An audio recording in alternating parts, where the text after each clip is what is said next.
Volvo se je pred leti ne samo našel, ampak tudi na novo redefiniral.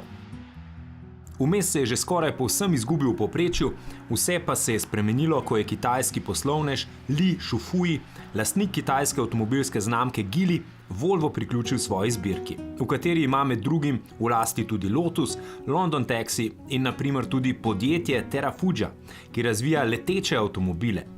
Li je dal vodstvu Volva jasno vedeti, da morajo nadaljevati z lastnim videnjem prestižnega sodobnega skandinavskega dizajna. On pa jim bo dal potreben denar, da bodo novi modeli spet tako drugačni od ostalih evropskih in ameriških premijskih znamk, kot so bili v preteklosti. In so. To dokazuje tudi novi V60.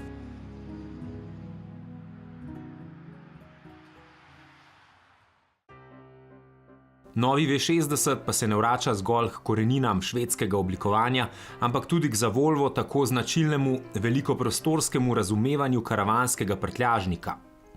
Pri tem je še bolj kot litrska prostornina pomembna odlična opremljenost prtljažnika, ki uporabnika navduši s številnimi premišljenimi dodatki in zelo kakovostno končno obdelavo.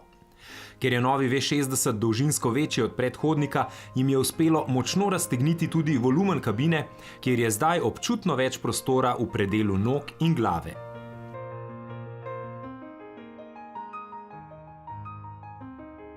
Brez pomisleka damo novemu V60 najvišjo oceno za udobje v vožnji.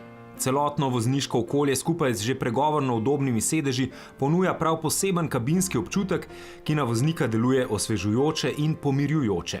Slednje odlično dopolni zelo dobra zvočna izolacija kabine in zelo nizka raven vibracij.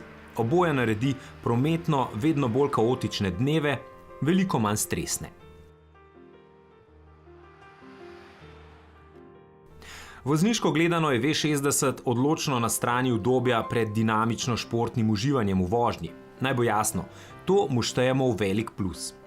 Družinsko-poslovni karavan z antistresno ureditvijo vozniškega delovnega okolja je namreč natančno tisto, kar od Volva pričakujemo. S tem se vsebinsko jasno loči od nemških premijskih tekmecev. Ravno zato menimo, da je močan, a tudi precej žejen bencinski turbo povsem nepotreben.